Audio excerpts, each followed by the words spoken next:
आज की इस वीडियो में हम बात करेंगे कि ऐसी कौन सी घरेलू चीज़ें हैं जिन्हें मिक्स करके हम अपनी स्किन पे इस्तेमाल नहीं कर सकते हैं। अगर इस्तेमाल करने की कोशिश करते हैं तो ये बिल्कुल ख़राब हो जाती हैं। बाकी किस तरह से आप इसे यूज़ कर सकते हैं उस पर भी बात करेंगे, तो वीडियो को पूरा देखिएगा और ध्यान से देखिएगा। Hello everyone, welcome back. सबसे पहले तो नए साल की आपको ढेरों शुभकामनाएं। नया साल आपके लिए ढेरों खुशियां और कामयाबी लेकर के आए। तो चलिए स्टार्ट करते हैं आज का ये वीडियो। आज की इस वीडियो में मैं आपके साथ शेयर करूंगी कि किस तरह से आप विटामिन ई का इस्तेमाल कर सकते हैं। जो विटामिन ई के कैप्सूल आते हैं उनका इस्तेमाल कर सकते हैं अपनी खूबसूरती को बढ़ाने के लिए। लेकिन अगर आप इनमें कोई ऐसी घरेलू चीज ऐड कर देते हो तो आपको नुकसान भी हो सकता है। तो क्या है वो घरेलू चीजें, उस पर भी हम बात करेंगे। ये आपको बहुत कम लोगों ने बताया होगा, लेकिन मैं आपको प्रैक्टिकली करके भी दिखाऊंगी कि जब हम किसी भी चीज को यूज कर रहे हैं तो उसको यूज करने के तरीके, मतलब सही तरीका हमें पता होना चाहिए, क्योंकि गलत तरीका हमने फॉलो कर लिया तो नुकसान हो सकता है। तो हम बात करेंगे कि किस तरह से आपको कौन सी चीजें इसमें ऐड नहीं करनी है, आपको अपनी स्किन के लिए किस तरह से इसे यूज नहीं करना है, और साथ में ये भी डिस्कस करेंगे कि किस तरह से आप इसे यूज कर सकते हैं। तो वीडियो को पूरा देखिएगा। सबसे पहले तो सब में क्यूरियोसिटी रहती है कि जो चीज थंबनेल में है वो फटाफट से देख ली जाए। तो चलिए पहले हम यही देख लेते हैं कि चलिए देखते हैं। सबसे पहले मैं ले रही हूँ एलोवेरा जेल। कोई से भी ब्रांड का एलोवेरा जेल आप ले सकते हैं, या फिर घर पे प्लांट वाला एलोवेरा जेल है आप वो भी ले सकते हैं। तो यहाँ पर मैंने ये लगभग आधी सी चम्मच के करीब लिया है एलोवेरा जेल। अब इसमें मैं ऐड करूँगी चुटकी भर हल्दी, जो कि एक बहुत ही पॉपुलर रेमेडी है। इसमें अगर आप एक विटामिन ई का कैप्सूल ऐड कर देते हो तो बहुत ही कारगर हो जाती है, खासकर जिन लोगों की ड्राई स्किन रहती है। तो ये रेमेडी बहुत ही ज़्यादा पॉपुलर है, बहुत सारे यूट्यूबर से या फिर गूगल पे आपने देखी ही होगी। तो इस तरह से इन सारी चीज़ों को, तीनों चीज़ों को मिक्स करके आप अपने स्किन पे इस्तेमाल कर सकते हैं। अब बात करते हैं इन सारी चीज़ों के अंदर अगर आप एक ऐसी चीज़ ऐड कर देते हो तो ये रेमेडी पूरी तरह से ख़राब हो जाएगी। तो प्रैक्टिकली भी हम देखने की कोशिश करेंगे। तो देखिए अच्छी तरह से मैंने इन तीनों चीज़ों को मिक्स कर लिया है। ये तो रेडी है कि आप अपनी स्किन पे लगा सकते हैं। लेकिन अब अगर आप ये गलती कर देते हो, जैसे मैं ले रही हूँ यहाँ पे लेमन, तो लेमन लगभग कुछ बूंदे आप ले लीजिए, 5-7 बूंदे भी लेंगे वो भी काफ़ी रहेगा। तो जैसे ही आप रेमेडी के ऊपर इसे डालोगे, देखते रहिएगा, तो ये जो रेमेडी है ना पूरी तरह से ही ख़राब हो जाती है। तो देखिए मैंने इस तरह से, मैं क्या कहीं आपको अच्छे से रिजल्ट पता ना चले इसलिए थोड़ा सा नींबू मैंने और स्क्वीज़ कर लिया। तो इस तरीके से आपने देखा ना, जैसे ही मैंने इसको रेमेडी के ऊपर डाला तो ये फटना शुरू हो गई। जैसे दूध फट जाता है ना, तो उसी तरह से ये भी फटना शुरू हो गई।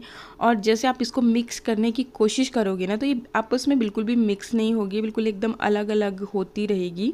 और जैसे दूध फट जाता है उसका पानी बिल्कुल अलग हो जाता है, और बाकी इस तरह से गिल्टियाँ जैसी बन जाती है। तो बिल्कुल सेम वैसे ही ये रेमेडी भी देखिए वैसे ही कन्वर्ट हो चुकी है, बिल्कुल भी मिक्स नहीं हो रही है एक साथ, और मतलब यूज़ करने लायक ही नहीं रह गई है। फिर भी अगर फोर्सफुली आप अगर अपनी स्किन पे इसे इस्तेमाल कर लेते हो ना, तो आप देख ही सकते हो कि कोई भी साइड इफ़ेक्ट हो सकता है। तो मैं तो बिल्कुल भी यूज़ नहीं करने वाली हूँ, और आपको भी इस तरह से बचना है, आपको भी नहीं यूज़ करनी है। हम इन घरेलू चीजों को मिक्स कर देते हैं तो ये बिल्कुल भी यूज करने लायक नहीं रह जाती है। तो आपको ये गलती बिल्कुल भी नहीं करनी है। बात करते हैं कि विटामिन ई को किस तरह से आपने यूज करना है। पहले तो मैं सबसे सिंपल तरीका आपके साथ शेयर करना चाहूंगी, जो बिल्कुल ही सिंपल है।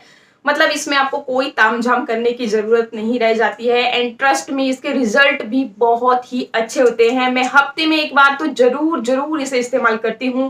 बाकी अगर आपकी बहुत ज्यादा ड्राई स्किन रहती है तो आप इसे रेगुलर बेसिस पे, मतलब हर दिन रात को सोने से पहले आप इसे इस्तेमाल कर सकते हैं। हफ्ता भर आप रेगुलर यूज कीजिए, रिजल्ट आपके सामने होगा। तो क्या करना है देखते हैं। सबसे पहले आपको लेने हैं विटामिन ई के कैप्सूल, जो कि नियर बाई मेडिकल स्टोर में आपको बहुत ही इजीली मिल जाएंगे। और साथ में मैं ले रही हूँ एलोवेरा जेल। ये रेमेडी ड्राई स्किन वालों के लिए ज़्यादा सूटेबल रहती है। अगर बहुत ज़्यादा आपकी ऑयली स्किन है तो आपको इस रेमेडी को इस्तेमाल नहीं करना है। आप यहाँ पे एलोवेरा जेल की जगह गुलाब जल ले सकते हैं। तो विटामिन ई का कैप्सूल मैंने इसी के अंदर, बस हाथ पे ही मैं ये चीज़ मिक्स करके आपको दिखाऊंगी। बाकी विटामिन ई को अगर आपकी आईब्रोज नहीं बढ़ रही हैं, डार्क सर्कल्स बहुत ज़्यादा हैं, तो आप डायरेक्टली भी अपने फिंगर टिप पे विटामिन ई का जो कैप्सूल है पिक कीजिए, और उसका ऑयल जो है अपने फिंगर टिप पे लगाइए, और डायरेक्टली आप अपनी ये जो आंखों के घेरे हैं, काले घेरे हैं, इन पे लगा सकते हैं, आईब्रो पे लगा सकते हैं, जैसा मैंने आपको यहाँ पे दिखाया। बाकी ये जो क्रीम हम बना रहे हैं ये मसाज क्रीम बन के रेडी होती है, और बहुत अच्छे इसके फ़ायदे हैं। तो अच्छी तरह से मैंने हाथ पे ही मिक्स कर लिया, मतलब इतना थोड़ा सा तो प्रोडक्ट है। ये बिल्कुल सिंपल तरीका है, बाकी आप बाउल में लेकर के उस तरह से मिक्स करके भी यूज़ कर सकते हैं। तो अच्छी तरह से अपने चेहरे पे मसाज कीजिए। आप हफ्ते में एक बार ज़रूर इसका इस्तेमाल कीजिए अगर बहुत ज़्यादा ड्राई स्किन रहती है। अगर बहुत ज़्यादा ड्राई स्किन रहती है तो आप हर तीसरे दिन भी इसका इस्तेमाल कर सकते हैं। रात को सोने से पहले अगर आप इस्तेमाल करते हैं तो आपको और भी अच्छे बेनिफिट मिलेंगे। ये आपके एजिंग साइंस को भी छुपाता है, प्लस देखिए मसाज करने से हमारी स्किन जो है ना टाइट बनी रहती है। और साथ ही अगर आपको बहुत ज़्यादा दाग धब्बे हैं, पिगमेंटेशन है, तो आप सेम इन्हीं दोनों चीज़ों में चुटकी भर हल्दी भी इस्तेमाल कर सकते हैं। लेमन गलती से भी आपको इसमें इस्तेमाल नहीं करना है। इसके अलावा आप विटामिन ई को कोकोनट ऑयल के साथ इस्तेमाल कर सकते हैं।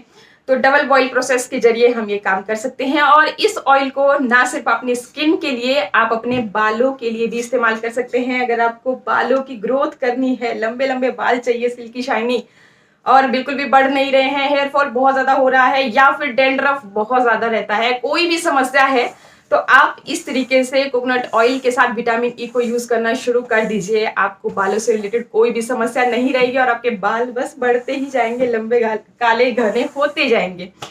तो चलिए जल्दी से देखते हैं पहले किस तरीके से आपको तैयार करना है। इसके लिए हमें चाहिए होगा नारियल तेल। कोई से भी ब्रांड का नारियल तेल आप ले सकते हैं। अगर आप cold pressed virgin coconut oil लेते हो तो वो स्किन के लिए, बालों के लिए और भी ज़्यादा फ़ायदेमंद होता है। तो अब जैसा आपने देख ही लिया, नारियल तेल हमारा जम चुका है, तो इसे डबल बॉयल प्रोसेस की मदद से हम गरम कर लेंगे ताकि ये लिक्विड की तरह कन्वर्ट हो जाए। तो इसके लिए मैंने क्या किया कि एक बर्तन लिया है, उसमें डाल दिया पानी और इसे अच्छी तरह से बॉईल होने दिया, और इसके ऊपर फिर प्लेस कर देंगे ये जो मैंने अभी कोकोनट ऑयल लिया है। एक चीज़ का आपको ध्यान रखना है, या तो आप प्लास्टिक का, थोड़ा मोटी प्लास्टिक वाला बाउल लें, या फिर आप स्टील वाला या कोई और बर्तन लें, क्योंकि अगर आप पतली प्लास्टिक वाला लेंगे तो ये पिघल सकता है। तो बस जैसे ही आपका ऑयल गर्म हो जाए, इसमें आपने 2 कैप्सूल ऐड कर लेने हैं विटामिन ई ऑयल के। अच्छी तरह से मिक्स कर लें और आपका ऑयल रेडी है। इस ऑयल को आप अपने आईब्रोज पे, अपने डार्क सर्कल पे, इवन अगर आपके लिप्स बहुत ज़्यादा फटते रहते हैं तो वहाँ पर भी आप इस्तेमाल कर सकते हैं। अपने फेस पे भी आप मसाज करने के लिए इसे इस्तेमाल कर सकते हैं। दोनों ही चीज़ें हमारी स्किन के लिए बहुत ही ज़्यादा फ़ायदेमंद है, विटामिन ई से भरपूर है, तो हर तरह की स्किन प्रॉब्लम के साथ ये फाइट करेगी। बात करें बालों की, तो बालों पे भी आप सेम इसी ऑयल को अपने बालों की रूट्स में, मतलब जड़ों में अच्छी तरह से लगाइए, स्कैल्प में, और मसाज कीजिए। आप फुल लेंथ में भी लगा सकते हो। अच्छी तरह से मसाज कीजिए, फिर छोड़ दीजिए। आप इसे ओवरनाइट भी रख सकते हैं, और टाइम नहीं है तो घंटा 2 घंटा आप रख सकते हैं। बहुत अच्छे इसके बेनिफिट मिलते हैं। तो इस तरह से हमने देखा कि विटामिन ई को किस तरह से हम अपने बालों की ग्रोथ के लिए, अपने स्किन के लिए इस्तेमाल कर सकते हैं, और ऐसी कौन सी घरेलू चीजें हैं जिन्हें हम अगर विटामिन ई के साथ मिक्स करने की कोशिश करते हैं तो वो बिल्कुल भी यूज करने लायक नहीं रहती है, और आपको भी बचना है। इस तरह से आपको विटामिन ई को इस्तेमाल नहीं करना है। आई होप वीडियो आपको अच्छा लगा होगा, नॉलेजेबल लगा होगा। अगर अच्छा लगे तो लाइक, शेयर, सब्सक्राइब का बटन जरूर दबा दीजिएगा इसी तरह के और भी अच्छे अच्छे वीडियोस के लिए। तो आज के लिए वीडियो को कर रही हूँ यहीं पे and once again happy new year, bye bye.